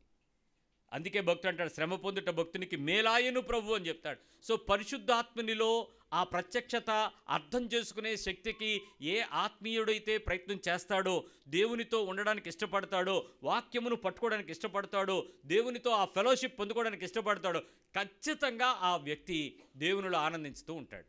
అది దేవునిలో ఆనందించడం. 2 లాభాలు: 1 తప్పు చేయనివాడు, 2 పాపంలో పడినవాడు, 3 లోకంలో జారిపోయినవాడు, 4 నిన్ను చేయిపట్టి పైకి తీసుకొస్తాడు, 5 నీ పరిస్థితులు ఎలాంటివైనా నీకు బోధిస్తాడు, 6 నీకు దేవుని సంగతులు అర్థం చేసుకునేలా సహాయం చేస్తాడు, 7 వివరిస్తాడు, 8 నిన్ను తప్పించి నిన్ను నిలబెడతాడు, 10 నీకు కావలసిన సంగతుల్లో గొప్ప సహాయం అద్భుతంగా నీ చేతికి, నీ నోటికి అందిస్తూ ఉంటాడు. ఇంత సహాయం మీ పుట్టింట్లో నుంచి వచ్చినటువంటి మీ అమ్మ ఇవ్వగలదా, మీ నాన్న ఇవ్వగలడా? అది దేవుని ప్రేమ. అసలు వెనక్కి తిరగాల్సిన పని లేదండి. అసలు క్రైస్తవుడిగా ఉండే వ్యక్తి అంత సమయము కూడా, ఒకవేళ నీకు ఏదైనా పొందలేకపోయావు అనుకోండి, అది నీకు రాదని కూడా నిన్ను ఒప్పిస్తాడరా. ఇది నీకు రాదు, నువ్వు తొందరపడకు, అది నువ్వు గెలవవు, అది నువ్వు అనుభవించవు, దానివల్ల నీకేం ప్రయోజనం ఉండదు, అది పొందితే నీకు నష్టం కూడా, కాబట్టి దాని విషయంలో నువ్వు ఆసక్తి చూపించకో, నిన్ను ఒప్పింపజేసి అది నీ దగ్గర నుంచి తీసేస్తాడు. అది నీకు తెలియాలి. నీకు తెలియని అనుభవంలోకి చెప్తాను. దయచేసి దీన్ని తప్పుగా అర్థం చేసుకోకుండా ఒక చక్కటి ఒక జరిగిన సంఘటన చెప్తాను, వినండి. ఒక యవ్వనస్తుడు వచ్చి తను 2 ఫోటోలు తీసుకొచ్చాడు. 2 ఫోటోలు ఎదురుగా పెట్టి ప్రార్థన చేస్తున్నాడు, ప్రభువా ఈ అమ్మాయిని నాకు ఇవ్వు, లేకపోయినా పర్లేదు ఈ అమ్మాయిని ఇవ్వని. ఈ తెలివైనోడు వాళ్ళ అమ్మ దగ్గర లాటరీ లీడు నేర్చుకున్నాడు. వాళ్ళ అమ్మకున్న చెడ్డ అలవాటు ఏంటో తెలుసా? కాయిన్ ఎగరేయడం. ఏమంటారు దాన్ని? టాసు. క్రికెట్ చూస్తుందేమో పిచ్చిది, టాస్ వేస్తుంది. బొమ్మ పడితే నీ చిత్తం, బొరుసు పడితే నీ చిత్తం కాదు ప్రభు అనుకుని అవన్నీ మనోడు అలవాటు పడ్డాయి. ఏంట్రా అంటే ఊరిము తుమ్మిమని ఏదో చెప్పిందంట చిన్నప్పుడు అడిగి, అది గుర్తుండిపోయింది అడిగి. ఆ తర్వాత చీట్లు వేయడం. చాలామంది తల్లులకు ఇప్పటికీ చీట్లు వేస్తుంటారు. పరిశుద్ధాత్మ దేవుని యొక్క ప్రత్యక్షత తెలుసుకునే ముందు వరకు జరిగినటువంటి పనులు పరిశుద్ధాత్ముడు తెలిసిన తర్వాత, వాక్యముని దగ్గరికి వచ్చిన తర్వాత వాటిని నమ్మాల్సిన అవసరం లేదు. నువ్వు చదువు లేక, బుద్ధి లేక, తెలివి తక్కువగా, అమాయకంగా చేస్తే యాక్సెప్టెడ్, కానీ ఎంత తెలివైన దానివి, ఎంత తెలివైనోడు నువ్వు చేస్తానంటే మాత్రం దేవుడు ఊరుకోడు. కాబట్టి ఆ పనులు చేయడానికి వీల్లేదు. ప్రార్థన చేసి దేవుని చిత్తం తెలుసుకోవటమే, దేవుని మాటలో నుంచి, అర్థంలో నుంచి తెలుసుకోగలగాలి, అంతే. అది దేవుని నీతి. ఈడు ఆ 2 ఫోటోలు పెట్టి ప్రార్థన చేస్తున్నాడు. వాళ్ళ అమ్మగారు చెప్పారంట, పలానా వాళ్ళ దగ్గరికి వెళ్తే దేవుని చిత్తం చెప్పేస్తారంటే, ఓ ప్రార్థన చేసుకునే అమ్మగారు R&Bలో ఉంటే ఆవిడ దగ్గరికి వెళ్తే ఆవిడ అందంట, బాబు ఈ 2వ ఫోటో తెల్లగా ఉంది, ఈ పిల్ల నీకు వచ్చేద్దందంట. R&B ప్రవక్త వచ్చేసిన తర్వాత MVP ప్రవక్త దగ్గరికి వెళ్ళాడు. ఆ MVP ప్రవక్త నల్లగా ఉన్నది చూపించింది, ఇది నీదండి. ఈడు ఇప్పుడు డైల్మాలో పడిపోయాను. ఇప్పుడు అదే తెల్లదంది, ఏమో నల్లదంది. ఇప్పుడు ఈ రెండిట్లో ఏదో వస్తుంది నాకు ప్రభు. అయితే ఒకటి మాత్రం పిల్లడు చాలా సంతోషంగా ఉన్నాడు, ఏంటంటే ఏదో ఒకటి వస్తుందని. అయితే మగ లేకపోతే ఆడ ఏదో ఒకటి వస్తుంది కదా పిల్ల. కడుపు వచ్చాక ఏదో ఒకటి రాకపోతే ఎలా ఉంటుంది? దేవుడు ఇస్తాడని ఆనందించడమే. ఏదో ఒకటి వస్తుంది అనుకుని వచ్చాడు. వస్తే ఆడ అమ్మగారు చెల్లి పిన్ని గారు ఇక్కడికి వస్తే ఆవిడ అంది, మా బాబు పెద్ద డైలమాలో ఉన్నాడు బాబు, ఓసారి ప్రార్థన చేయండి. దేనికోసం అమ్మ అని అంటే, 2 అమ్మాయిలు ఉన్నారండి, ఇద్దరు పెళ్లి సంబంధాలు వచ్చినాయి, లేదా ఇద్దరిని లవ్ చేసి ఇద్దరిని సంబంధాలు తెప్పించాడు ఇంటికి, ఇద్దరిలో ఎవరైనా పర్లేదు అంటున్నాడు, మరి ఏదో ఒకటి కనిపెట్టి చెప్పండి బ్రో. నేనేం చేయాలి ఇప్పుడు? ఆడి బదులు నేను కనిపెట్టాలా? నేను అన్నాను, అమ్మ అవన్నీ మన వల్ల కాదు, ఒకప్పుడు తెలివి తక్కువగా చేసిన పనులు అయ్యి ఇప్పుడు అలాంటి చెయ్యం, సో దేవుల్లో వాడు కనిపెట్టితే అర్థమైపోద్ది అంటే ఆడొచ్చి నన్ను పలకరిస్తే నేను అనకాపల్లి వెళ్తున్నాను అమ్మ అని అంటే, సార్ నేను ఖాళీగా ఉన్నాను రావచ్చా అన్నాడు. నాకు ఎందుకో ఆడిని అనిపించింది, ప్రభువా ఏంటి ఆఫరు అన్నాను. తీసుకెళ్ళి వీడితో పనుంది నీకు అన్నాడు. ఎక్కాను. నేను డ్రైవ్ చేస్తాను సార్ అన్నాడు. నీకు లైసెన్స్ ఉందా అన్నాడు. ఇదిగోండి సార్ అన్నాడు. చూశాను, బాగానే ఉంది, ఎక్కైతే పద కార్తీ అన్నాడు. తీశాడు. నేను పక్కన కూర్చున్నాను. కారులో మాట్లాడుతుంటే వెళ్ళామండి. కార్యక్రమానికి మీటింగ్కి వెళ్ళాను. నాతో పాటు ఉన్నాడు, నాతో పాటు భోజనం చేశాడు. తిరిగి వచ్చేటప్పుడు వాడు చాలా విషయాలు మాట్లాడుతూ వచ్చాడు. నేను ఎక్కడా ఆ పిల్లలిద్దరి గురించి మాట్లాడలే. ఆడి టెన్షన్ వచ్చేస్తుంది. R&B దాటిపోతున్నాం, ఇంటికి వచ్చేస్తున్నాము, వెళ్ళిన పర్పస్ సర్వ్ అవ్వలేదు, పొద్దున్న సాయంత్రం వరకు అనకప్పలు మీటింగ్ అయిపోయింది, ఈడేమో వాకింగ్ చెప్పాడు, ఏట్రా బాబు టెన్షన్ అయిపోతాను. నేను టెన్షన్ తోలకబండి, నీకు ప్రాబ్లం నాకు తెలుసు, ఆ ప్రాబ్లం గురించి దేవుడు ఎలా డీల్ చేస్తాడో నీకు చూపిస్తాను, నువ్వేం టెన్షన్ పడకని చెప్తూ గురుద్వార దగ్గరికి వచ్చాక చెప్పాను. ఇప్పుడు ఆ 2 ఫోటోలు బ్లాక్ వైట్ ఉంది కదా అని అంటే, అనయ్య కారు పక్కన పెట్టానండి. పెట్టకో, నేను మెట్ల దగ్గర దింపేస్తే వెళ్ళిపోతాను, నిన్ను పైకి కూడా తీసుకెళ్ళి నీతో 5 నిమిషాల కన్నా ఎక్కువ మాట్లాడు, అందుకే ఇక్కడికి వచ్చేంత వరకు మాట్లాడకుండా నేను ఓపిక పట్టాను. సింపుల్ థింగ్ ఏంటంటే, ఏది నీకు కావాలో అది నీ కోరిక, దేవా నువ్వు ఏది ఇవ్వాలో అది నీ చిత్తము నాకు నేర్పించు, నీ ఇష్టము నాకు బోధించు, నీవు మేలైనది ఏది ఇస్తావో దాన్ని నేను పొందుకోవడానికి నన్ను సిద్ధపరచు. ఈ 3 మాటలాడు, ఇంకేం ఎక్స్ట్రాలు అడక్కు. నల్లదివ్వు, ఇది కాకపోతే తెల్లదివ్వు, ఇది కాకపోతే అదివ్వు, వద్దు. Don't give your options, ask his option what is best for you అని చెప్పేయి. పరిశుద్ధాత్మ దేవుడు నీకు సహాయం చేస్తాడు, వెళ్ళిపోను అంటే. అయితే ఇప్పుడు 2 మనం అడగకూడదా అన్నాడు. నీకు చెప్పింది అదే కదా, అర్థమైంది కదా, వెళ్ళిపోను. సరే నన్ను దింపేశాడు, తాళం ఇచ్చాడు, థ్యాంక్ యూ అన్న అన్నాడు. సరిగ్గా 1 వీక్లో శుభలాక్ పట్టుకొచ్చాడు. 1 వీక్. ఏంటి శుభలాక్ చూస్తూ, బ్లాకా వైటా అన్నాను. 2 కాదన్నాడు. ఆడు షాక్ కాదు, నేను షాక్. ఏంట్రా కార్డు గబాన్ తీశాను. తీసి 2 ఫోటోల్లో ఆ ఇద్దరు లేరు. ఏంటి అంటే, దేవుని ఆత్మ నన్ను ఒప్పించింది, నేను చెయ్యబోతున్న దానికి నా బ్రతుకుకి ఏది ఉత్తమో దేవునికి తెలుసట, నేను కోరుకుంటున్నది నీకు ఇది వద్దు అన్న ప్రత్యక్షత దేవుని ఆత్మ ద్వారా నేను ప్రత్యక్షత తెలుసుకోగలిగానన్నా. ఆ రోజు నేను మీతో వచ్చినంతసేపు ఎప్పుడు నీతో మాట్లాడాలన్న టెన్షన్లో అసలు మీరు ఏం చేశారో, ఎందుకు చేశారో, ఏం చెప్తున్నారు అది ఏం వినలేదండి. నాకు ఎంతసేపు ఆ ఇద్దరు గురించే ఉంది. కానీ గురుద్వార నుంచి మాత్రం మిమ్మల్ని పరీక్షించాను, మీరు ఏం మాట్లాడతారా అన్నది ఎదురు చూస్తుండగా నాకు దొరికింది. నేను ఇంటికి వెళ్ళి ఒకటే అడిగాను. రాత్రి దేవుడు చాలా చక్కగా తనతో హ్యాండిల్ చేశాడు. ఇది నువ్వు కోరుకుంటున్నావు, ఇది నీకు కొలిమిగా మారిపోద్ది, ఇది నువ్వు ఎదుర్కొంటున్నావు, దీన్ని తీసుకోబోవడానికి నీ మనసుతో సిద్ధంగా ఉన్నావు, కానీ నీ శరీరం సిద్ధంగా లేదు, నీ కుటుంబం సిద్ధంగా లేదు. కాబట్టి శ్రమను జీవితకాలం ఎదుర్కోవడం కంటే సమాధానంగా సంతోషకాలంగా నీ తరాలు ఆనందించాలని నేను కోరుకుంటున్నాను. కాబట్టి ఈ 2 నీకు ఉత్తమైనది కాదు, నీకు నీ కుటుంబానికి కావాల్సిన సంబంధం వస్తుంది, దాన్ని తీసుకో అని చక్కగా తనకి అర్థమవుతుందట, లోపల నుంచి హృదయం నుంచి వినపడిందండి. ఈ యాక్సెప్టెడ్, ఫినిష్. 3వ రోజు వాళ్ళ నాన్నగారు దగ్గర నుంచి ఒక ఆయన వచ్చి, స్నేహితులు చుట్టాలు ఎవరో వచ్చి, సంబంధం ఉందరా అని అంటే, ఇది ఏమన్నాడట, నాకు అది బెస్ట్ అని మా నాన్నగారు అనిపిస్తే ముహూర్తాలు పెట్టాను అన్నాడట. అలా కాదు, నువ్వు చూడాలి అని అంటే, నేను చూస్తాను, బట్ అన్నీ ఫార్మల్సేకే, నాకు దేవుడు చెప్పాడండి, నాకు ఇష్టమైపోయింది అని వెళ్ళిపోయాడు. 1 వీక్లో మ్యారేజ్ సెటిల్ అయిపోయింది. ఫస్ట్ కార్డు పట్టుకుని వచ్చాడు, మెట్ల దగ్గర నుంచి చెప్తున్నాడు, అన్నయ్య నా జీవితంలో నేను దారి తప్పుతున్న వేళ నన్ను గాడిలో పెట్టినవాడు దేవుడు, మీరు హెల్ప్ చేశారన్న, ఆ డైరెక్షన్ నాకు కరెక్ట్గా తెలిసిపోయింది. కానీ ఇప్పటికీ కూడా నాకు ఆ ఇద్దరిని పొందుకోలేకపోయాను అనేటువంటి బాధ నాకు లేదు, నేను సాధించలేకపోయానే, చేతగానే ఉండని ఫ్రెండ్స్ అంటున్నారు ఎరా అని, నాకు అది లేదన్న. Because my heart was convinced. ఎవరు చేశారా ఒప్పుదల? మనుషులైతే చేయగలరా? కొద్ది కాలం చేయగలుగుతారు, కానీ రేపు పొద్దున మళ్ళీ వదిలించిన దాన్ని గుర్తొచ్చిన వరకు ఇటు రాత్రి అంతా నిద్ర పడతాడు, మందేసి పాటలు పాడతాడు. అవి ఏం లేవు ఇప్పుడు. పరిశుద్ధాత్ముడు కన్వెంట్, ఆ పీస్ఫుల్ సెటిల్మెంట్. పరిశుద్ధాత్మ దేవుడు నీ గురించి, రేపటి గురించి ఆలోచించేవాడు, నీ భవిష్యత్తు గురించి చూపిస్తున్నవాడు, నీ ప్రణాళికలన్నీ తెలిసినవాడు, నీ భవిష్యత్తులో ఎక్కడ ఏది ఉత్తమమో, ఎలాంటి స్థాయి శక్తి నీకు అవసరమో అన్నిటినీ ప్రత్యక్షంగా నీకు ఇవ్వడానికి ఆయన ఎప్పుడు కూడా సిద్ధంగా ఉంచి నిన్ను నడిపించడానికి చాలా ఆసక్తిగా ఆయన ఇష్టపడేటువంటి వ్యక్తి అయి ఉన్నాడు. కాబట్టి ప్రతి సందర్భంలో నీలో ఆ ఆరాటం పెరగాలి, పరిశుద్ధాత్మలో ఆ ఆరాటం పెరగాలి. తర్వాత ఒక మాట చెప్పాలి, ప్రతిసారి పరిశుద్ధాత్మ దేవుడు ఏం చేస్తాడంటే, దేవుని యొక్క మాటలు, యేసుక్రీస్తు మాటలు మీకు చెప్తాడు కదా, ఆ మాటల్లో ఉన్న జీవాన్ని నీకు ఇస్తాడు. మాటలు మాత్రం ఎవడు, ద వర్డ్లో ఉండేటువంటి లైఫ్ నువ్వు ఎక్స్పీరియన్స్ చేసేలా చేస్తాడు. ఎగ్జాంపుల్ చెప్తాను. మత్తయి సువార్త 7:14 Matthew 7:14. ఇరుకు ద్వారమున ప్రవేశించుడి, నాశనమునకు పోవు ద్వారము వెడల్పును, ఆ దారి విశాలమునై ఉన్నది, దాని ద్వారా ప్రవేశించు వారు అనేకులు. ఇప్పుడు ఇరుకు ద్వారము నాశనానికి తీసుకెళ్ళద్దా, విశాలమైన మార్గం నాశనానికి తీసుకెళ్ళద్దా? ఇరుకు ద్వారం ఎక్కడ తీసుకెళ్ళద్ది? జీవమునకు. ఇప్పుడు చెప్పండి, విశాలంలోకి వెళ్ళిపోవడానికి పరిశుద్ధాత్మ ఉపయోగపడతాడా, ఇరుకులోకి వెళ్ళడానికి ఉపయోగపడతాడా? ఇరుకు మార్గం. జీవము కనుక్కోవడానికి నీకు సహాయం చేస్తాడు.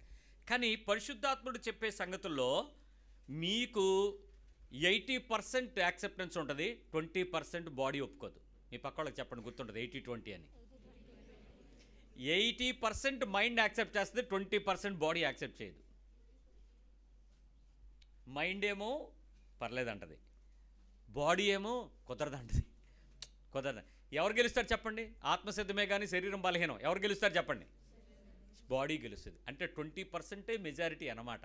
ఎక్కడ తీసుకెళ్తుంది అది? నేను లాస్ట్కి నాశనానికి తీసుకెళ్ళద్ది, అది విశాలంలోకి తీసుకెళ్ళదు. కానీ ఆ 80% చెప్తున్న దాన్ని పర్సంటేజ్ని బట్టి చెప్తున్న వ్యక్తిని వింటే నీకు జీవం దొరుకుద్ది, జీవం దొరుకుద్ది. మీరు కొన్ని సందర్భాలలో పాస్టర్ గారు ఇది చేయమంటారా వద్దా? నా వరకు రావద్దు, నేను మంత్రాలు ఏం లేవు, మాకేమైనా స్తోత్రం స్తోత్రం తీసుకో ఇలాంటివి ఏమైనా ఉన్నాయా? పాచికలు ఏమైనా వేయాలి నేను అలాంటి మాత్రం? ఒక్క నిమిషం ఉన్నానా, ఒక్క నిమిషం కళ్ళు మూసుకుని అరే చిన్నపాప పెట్టరా దీనిలో చెయ్యట్టు అని బైబిల్లో చెయ్యట్టిస్తానా? దీన్ని ఏమన్నా తెగుతుందా? ఇదేమన్నా పేక మొక్క? ఇలాంటి పిచ్చి పనులు చేయకండి. మధ్య మధ్యలో పుస్తకాలు తీయడం, దానిలో నుంచి మళ్ళీ వాగ్దానం కార్డు ఒకటి దాచుకుంటాడు. ఏమంటే దాంతోనే తీస్తాడు వాగ్దానం. అలా తీసి చూసేటప్పుడు అక్కడ పూరి పెట్టుకుని చచ్చినా వస్తుంది. ఏమవుతుంది? ఎందుకు వచ్చిన పోట్లు? దేవుని మాటలతో ఆటలాడకండి. బైబిల్ 2 అంచులు కట్టుకోండి, ఆడిని నిన్ను నన్ను కోసేస్తుంది. అలాంటివి ఎప్పుడు ఎతక్కండి. సో చూస్తున్నంతే, సడన్గా వాక్యం తీసేయడం కాదు, నీకు మనస్సులో దేవుడు. నువ్వు అలాంటి విషయంలో అయ్యగారు నీకు పూర్తిగా నడిపింపు దొరకకపోయే ముందు నీ ఆప్షన్లు వదిలే, అప్పుడు దేవుని దగ్గరికి రా, సేవకుడి దగ్గర రా, నీకు సమాధానం దొరుకు. అన్ని ఆప్షన్లు పెట్టుకుంటే ఎలా? జీవమునకు ఇక్కడ 2 విషయాలు, విశాలము ఇరుకు, 2 నీ ముందు ఉంటాయి. నీకు 2 క్లియర్గా అర్థమైపోతుంటాయి. పరిశుద్ధాత్ముడు ఏం చెప్తారు చెప్పండి? మీ పక్కలు చెప్పండి. ఇరికే, ఎప్పుడు ఇరికే చెప్పండి, ఎప్పుడు ఇరికే. అసలు ఎప్పుడు ఒక్కరోజు కూడా విశాలంలోకి తీసుకెళ్ళాడు. వెళ్ళాలా వద్దా? వెళ్తే ఏమవుద్దో నీకు తెలుసు, అప్పుడు వెళ్ళమంటాడా వద్దంటాడా? క్లారిటీ వచ్చింది. ఇంకేంటి పరిశుద్ధాత్ముడు మీకు చెప్పేస్తున్నాడు. అన్నీ తెలిసిపోతే తెలీదా? చెప్పరేమండి. ఎంతకన్నా సులువైన బైబిల్ ఇంకే దేవుడు ఉన్నాడండి? గుడికి వెళ్ళినా దండం పెట్టుకున్నా అంజనం వేస్తే తప్ప తెలియదు. అక్కడ అంజనం వేసుకున్నాడు 1000 తీసుకుంటాడు, ఇక్కడ ఏముండదు, ఫ్రీ. అంత క్లారిటీ ఇస్తాడండి. ఇరుకు చెప్పండి మళ్ళీ, జీవము, విశాలము, నా నోటితో నేను అనకూడదు, జీవమే పలకమన్నాడు. ఇంకో మాట చెప్పనా? లూకాసు వార్త, యోహాను సువార్త 1:4 జాన్ 1:4. ఆయనలో జీవం ఉండెను. ఆయనలో ఏముంటది? జీవం ఉండెను. ఆ జీవం మనుషులకు వెలుగై ఉండెను. ఆ వెలుగు చీకటిలో ప్రకాశించుచున్నది, కానీ చీకటి దాన్ని గ్రహింపకుండెను. ఇప్పుడు ఏం చేస్తుంది చీకటి? చీకటి ఏం చేస్తుంది? అది ప్రకాశిస్తూ ఉంటుంది, బాబు ఎల్లకు ఇట్రా అని. మనకు చీకటి ఏం చేస్తుంది? దాన్ని చూడొద్దు, దాని వైపు ఎల్లకు, మనకు కావాల్సింది బాగుంటుంది, నీకెందుకు ఇది దొరుకుద్ది, నీకెందుకు అది బాగుంటుంది. నీకు ఎప్పుడైతే జీవము వైపు వెళ్లకుండా వెలుగు వైపు వెళ్లకుండా ఆపుతుందో పరిశుద్ధాత్మ దేవుడు నిన్ను ఆనందంలోకి నడిపించాలి అని అంటే నిన్ను ఇరుకులోనికి తీసుకెళ్ళి నీకు సంతోషంతో, సమాధానంతో, ఆనందంతో తృప్తినిస్తాడు. విశాలంలోకి వెళ్ళావా మళ్ళీ బయటికి రావు. ఎక్కడికి వెళ్ళదు అది? నాశనము. నాశనం అంటే ఏంటి? బతకడమా? బతుకుతావు, బట్టలు వేసుకుంటావు, బంగారం వేసుకుంటావు, ఏడుపే, ఎప్పుడు ఏడుపే. కూర్చుని లేచినోడికి సిరిగిపోద్ది, నడిచెళ్తుంటాడు పట్టుకెళ్ళిపోతాడు, ఏది ఉండదు, అన్నీ ఉన్నట్టే ఉంటుంది. ఏటి సంపాదించుకుని ఏటి ఎందుకు మిగులుతుంది? నాశనం. అది విశాలమైన మార్గం.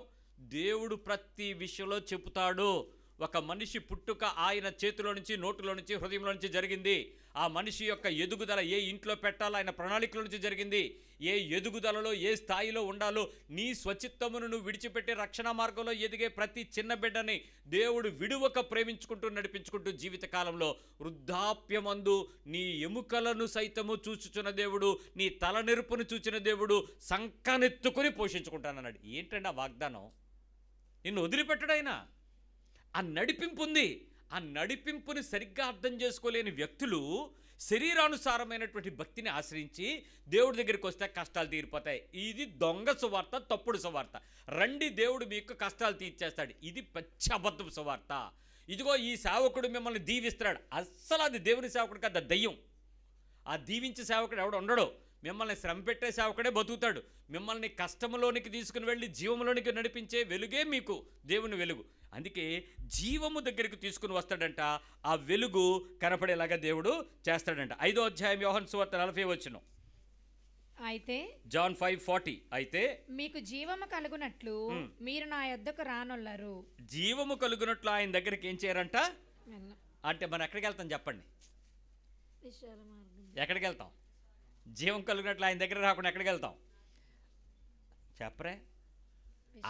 అది తప్ప దీని దగ్గరికైనా వెళ్తాం.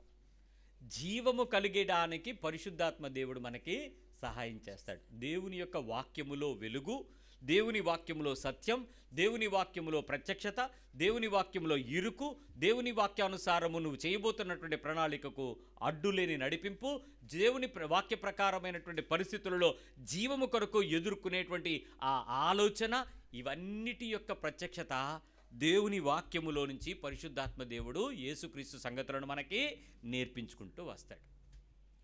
ఇక్కడ చాలామందికి ఈ ప్రత్యక్షత సమాధానంగా ఎక్కడ దొరకదో చెప్తాను వినండి. దేవుని సంగతులు అనేటువంటి విషయం ఎక్కడ ఉంటాయి చెప్పండి? బైబిల్లో ఉంటాయి. దేవుని ప్రత్యక్షత అనేది దేవుని వచనాల్లో ఉంటాయి. ఇక్కడ చాలామందికి పాత నిబంధనలో ఉంటాయా, కీర్తనలో ఉంటాయా, ప్రకటనలో ఉంటుందా, యోబులో ఏమైనా ఉంటాయా, ఇంకెక్కడైనా దొరుకుద్దా? ఇది చాలామందికి డౌట్.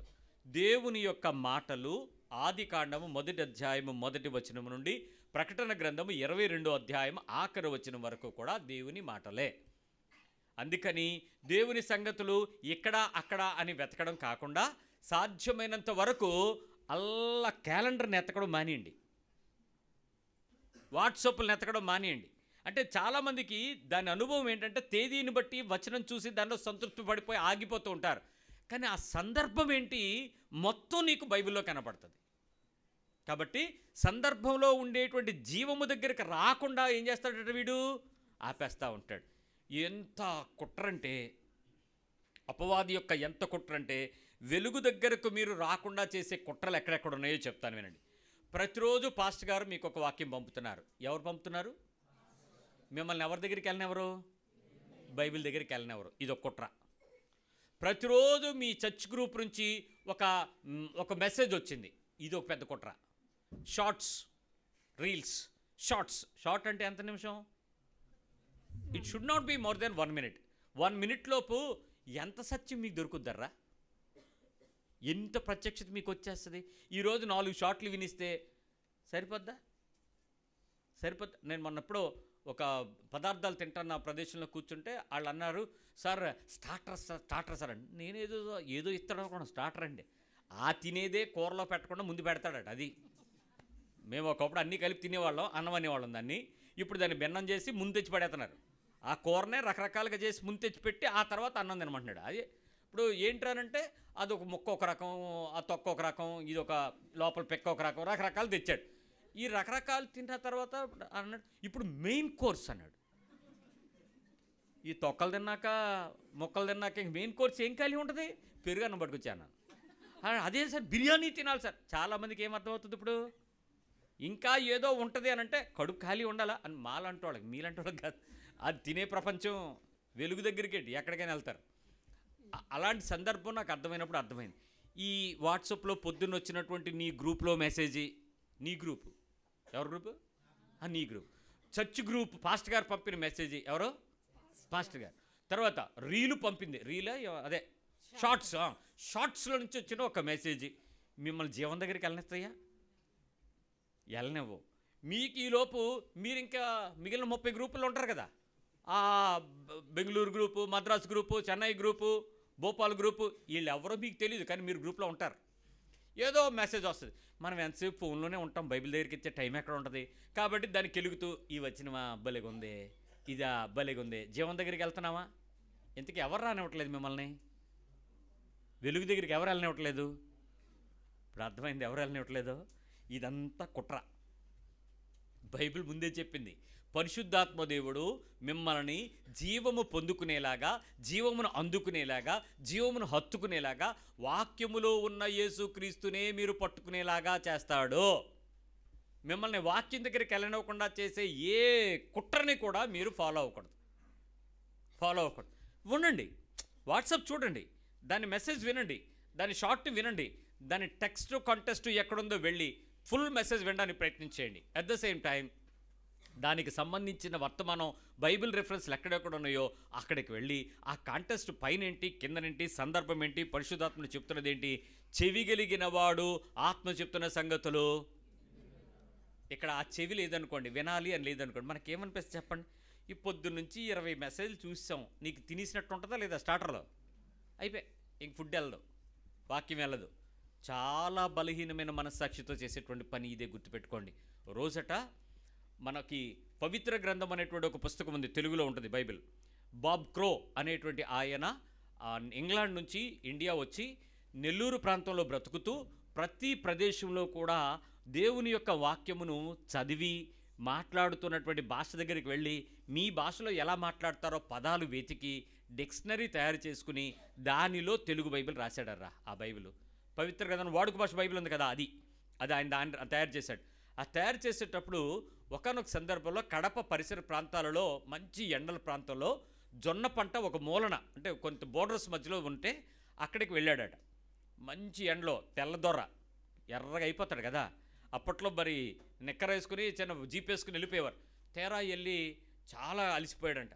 ఆ పొలాల్లో పంటలు కోస్తూ ఉంటే అక్కడ కూర్చుని నాకు ఆకలేస్తుంది ఏమైనా ఉంటే ఇవ్వండి అంటే దొరగారు వచ్చారు, ఏదో ఒకటి ఇద్దామని చెప్పి అప్పటికప్పుడు ఆ కంకులు తీసి వాటిని నలిపి దంచి రొట్టె తయారు చేసి, జొన్న రొట్టె ఎలా ఉంటుంది ఇప్పుడు మనం పిండి చేస్తే మెత్తగా మన ఇంట్లో చపాతీలాగా ఉంటుంది, అదే దాన్ని గట్టిగా పొలంలో రుద్దారనుకోండి చాలా గట్టిగా ఉండదండి, ఇంచుమించు ఎరగొడితే ఇరిగి అంత పడక్క ఉంటుంది. దాంతో గబగబా 4 రొట్టెలు కాల్చి దాని మీద కూర వేసి ఇచ్చారట. మనోడు అనుకున్నాడంట భలే ఉంది ఇది అని చెప్పి కూరంతా తిని ఇది ప్లేట్ అనుకుని పడిచాడట. అందరూ చూసి సార్ ఇది తినాల్సింది, అది నంచుకోవాల్సింది, మీరు దాన్ని తిని దీని పడిచారు ఏంటి సార్, ఇది రొట్టి సార్ అన్నాడు. అసలు ఆయన ఎందుకు వచ్చాడు? బైబిల్ తయారు చేద్దామని. ఇప్పుడు ఏం తిన్నాడు? పై కూర తిన్నాడు, అసలు రొట్టె ఏమైంది? అది తన బయోగ్రఫీలో రాస్తూ ఆయన చెప్తాడు, చాలామంది మీ రొట్టెను తినకుండా దానికి అనుసంధానమైన వాటిని తింటూ అసలు రొట్టెను ముట్టుకోలేకుండా పోతున్నాం. జీవము దగ్గరికి రానివ్వకుండా చేసే దుష్టుడు ఒకడున్నాడు. దాన్ని గుర్తుపట్టి దినము దేవుని వాక్యంలో జీవము దగ్గరికి ఎంత ఎక్కువ వెళ్ళగలిగితే ఆ జీవము మనలోనికి వెలుగవుతుంది అని చెప్పాడు. నిజంగా చెప్పండి, మనకది రొట్టె దగ్గరికి ఎంతమంది వెళ్తున్నాం? ఇది జీవాహారము నేనేను బైబిల్గా చెప్పింది. ఎంతమంది దాంతో గడపడానికి ప్రయత్నం చేస్తాం? పరిశుద్ధాత్మ దేవుడు ఏం చేస్తాడంటే నీకు భౌతికమైన విషయాల్లో నేర్పించడమే కాకుండా క్రీస్తు సంగతులు కూడా పరిశుద్ధాత్మ దేవుడు వాక్యములో నుంచి మీకు ఆ వివరణలు ఇస్తాడు, ఆ ప్రత్యక్షత ఇస్తాడు. అప్పుడు మీరు తండ్రివి అయితే నీ కొడుక్కి నువ్వు చెప్పేటువంటి ఒక చిన్న వచనము అర్థవంతంగా నేర్పించగానే ప్రతిరోజు వచ్చి కూర్చుని అంటాడు, డాడీ నిద్ర వస్తుంది డాడీ, నువ్వు నాకు నిన్న చెప్పిన లాంటి స్టోరీ చెప్పు డాడీ అని. ఏట్రా రోజు కథలు ఎక్కడ దొరుకుతారా? కథలు ఎందుకు చెప్పాలి? సత్యం చెప్తావు. ఆ సత్యానికి నీకు అనుభవం ఎక్కడి నుంచి వచ్చింది? వెలుగు, జీవము, వాక్యము నేర్పించే పరిశుద్ధాత్మ. తల్లి అలాంటి అనుభవం, కొడుకు అలాంటి అనుభవం, పెద్దన్నయ్య అలాంటి అనుభవం, అక్క అలాంటి అనుభవం. ఆ ఇంట్లో వాడు లోకంలోకి వెళ్తాడా చెప్పండి? ఇప్పుడు మనందరికీ భక్తి ఏంటి? ఆదివారం మాత్రమే, గంటసేపు చర్చిలో మాత్రమే, ఇంకెక్కడికైనా వెళ్తే ఆ ఒక్క నిమిషాలు మాత్రమే, మిగిలిన 7 రోజులు నీవా? నీ ఇష్టం వచ్చినట్టు బతకచ్చా? బైబిల్ ఏం చెప్తుంది? దానిని దివారాత్రాలు ధ్యానించేవాడు, నీవు ధ్యానించడానికి నీకు సహాయం చేసేటువంటి వెలుగు యొక్క జీవం ఇచ్చేవాడు దేవుని ఆత్మ. ఆ హోలీ స్పిరిట్ తాలూకా హెల్ప్ నువ్వు తీసుకోవాలని దేవుడు కోరుకుంటున్నాడు. ఈజీ మెథడ్ అండి ఇవన్నీ, సింపుల్ మెథడ్స్. మీ పిల్లలకి ప్రతిరోజు చెప్పే పని, మీ ఇంట్లో మీ భార్యాభర్తల మధ్యలో ప్రతి సంబంధంలో మీరు నేర్పించుకోవాల్సినటువంటి విషయం, మీ ఇంటి పొరుగు వారికి మధ్యలో మీరు చేసే పనుల్లో ఆ టెస్టిఫైడ్ లైఫ్ చాలా వెలుగుతో ఉంటుంది. అది జీవపు వెలుగంటే. ప్రయత్నం చేద్దామా? చాలా సింపుల్ వేస్. క్రిస్టియన్ వే చాలామంది అంటారు ఇది చాలా కష్టమని అనుకుంటారు, కానీ ఆయన సాత్వికుడు, సులువైన వాడు, సులువుగా నేర్పిస్తాడు. సో ఆ డాక్ట్రినల్ పరిశుద్ధాత్మకు సంబంధించిన విషయంలో కాంప్లికేట్ అయిపోయి ఈ సులువైన పద్ధతిని మనం తెలుసుకోలేకపోయాం. ట్రై చేయండి, చాలా ప్రత్యక్షతలు వెలుగుతో జీవంతో మీరు పొందుకోగలుగుతారు. ప్రభువా సహాయం మనకి దయచేయనుగాక. ప్రార్థన చేద్దాం. కమ్యూన్ తీసుకుందాం, ప్రభు బలలో చేపడదాం, దేవుని మాటతో జీవమును పట్టుకోవడానికి ప్రయత్నం చేద్దాం.